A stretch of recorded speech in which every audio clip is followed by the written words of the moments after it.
Hello, lovely people, and welcome back to the channel. Today, we're diving deep into a topic that's central to the lives of so many, yet often remains shrouded in mystery.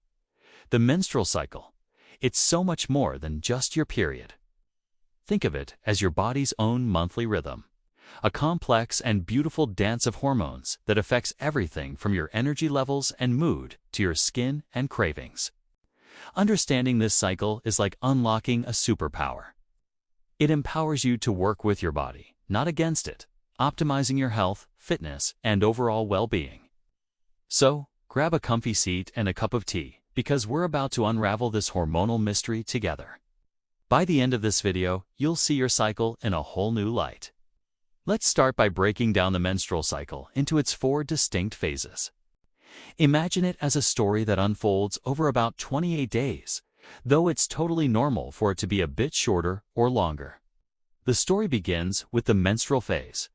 This is day 1, the first day of your period.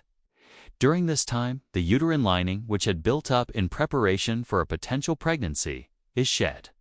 This happens because levels of 2 key hormones, estrogen and progesterone, are at their lowest. It's common to feel a bit tired, withdrawn, or have lower energy during these few days. This is your body's cue to rest and be gentle with yourself. Think of it as a time for renewal and setting the stage for the next chapter. Next up, we enter the follicular phase. This phase actually overlaps with your period and continues until ovulation. After your period ends, the pituitary gland in your brain releases a hormone called follicle-stimulating hormone, or FSH. As the name suggests, FSH tells the ovaries to prepare some follicles, each containing an egg. While several start to grow, one dominant follicle will emerge. As this follicle matures, it produces more and more estrogen. This rising estrogen starts to rebuild the uterine lining and has a wonderful effect on your mood and energy. You might start to feel more optimistic, energetic, and sociable. This is a fantastic time for creative brainstorming, starting new projects, and being more active. Your body is gearing up for its main event, and that main event is the ovulatory phase, the star of the show. This is the shortest phase of the cycle, typically lasting just 24 to 48 hours, usually around day 14 in a 28-day cycle. Triggered by a surge in luteinizing hormone, or LH, the dominant follicle ruptures and releases its mature egg from the ovary. This is when you are most fertile. Estrogen is at its peak, and you might feel like you're on top of the world. Confidence, energy, and your desire for social connection are often at their highest. You might notice your skin is glowing, and you feel you're most attractive.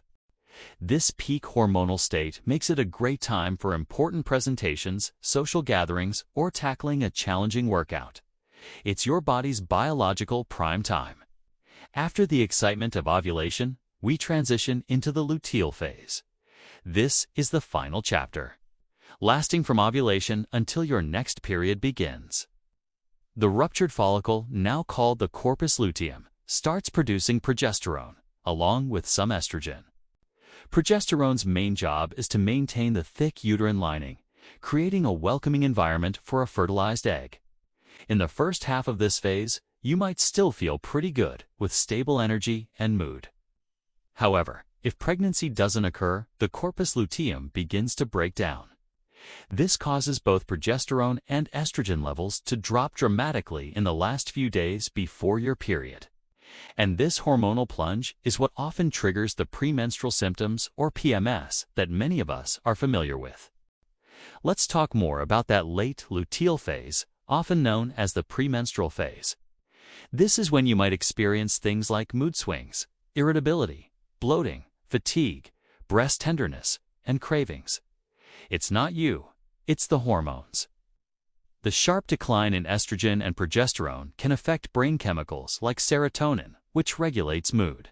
Instead of fighting it, this is a time to lean into self-care. It's a signal to slow down, reflect, and prioritize rest. Gentle exercise like yoga or walking can be beneficial.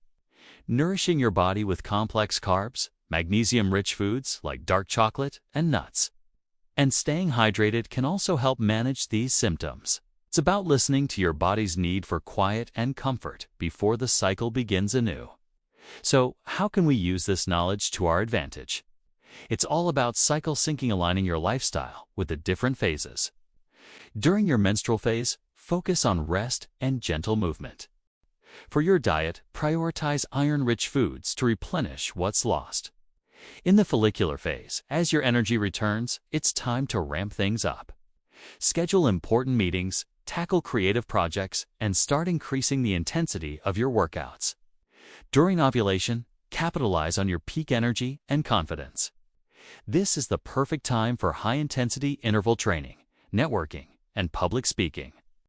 Finally, during the luteal phase, shift your focus to strength training and endurance. Then taper down to more restorative activities like yoga and walking as your period approaches. Honoring these natural ebbs and flows can make a world of difference. Understanding your cycle is also crucial for your health. Irregular cycles, severe pain, or extreme PMS can be indicators of underlying health conditions. Tracking your cycle using an app or just a simple journal can provide valuable data for you and your doctor. Note the length of your cycle, the duration of your period, and any physical or emotional symptoms you experience in each phase. This information can help identify patterns and flag any potential issues early on. It transforms the conversation with your healthcare provider from "I just do" you and feel right to "I've even noticed these specific symptoms during this phase of my cycle." It puts you in the driver's seat of your own health journey. Remember, every single person's cycle is unique. Your 28-day cycle might be a 32-day cycle, and your friend's might be 25 days. All of that is normal. The key is to find your normal. Factors like stress, diet, travel, and exercise can all influence your cycle. The goal isn't to have a perfect textbook cycle, but to become an expert on your own body. This knowledge fosters a deeper connection with yourself and allows you to practice compassionate self-care. It replaces confusion and frustration with understanding and empowerment. Your menstrual cycle isn't a curse. It's a powerful feedback system, a monthly report card on your overall health and well-being. So there you have it, a journey through the 4 phases of your menstrual cycle. It's a rhythmic, hormonal dance that influences so much of our daily lives. By tuning in and listening to our bodies, we can learn to flow with our cycle instead of constantly pushing against it. We can plan our lives, workouts, and even our diets to align with our hormonal landscape, leading to better energy, improved mood, and a greater sense of well-being. It's a powerful tool for self-awareness and health optimization that's available to us every single month. Thank you so much for joining me today to demystify the menstrual cycle. I hope you found this helpful and feel more empowered by this knowledge. If you have any questions or want to share your own experiences with cycle syncing, please drop them in the comments below. I'd love hearing from you. If you enjoyed this video, don't forget to give it a thumbs up. And be sure to subscribe and hit that notification bell so you don't miss our future content. Until next time, be kind to yourself and your body. Bye.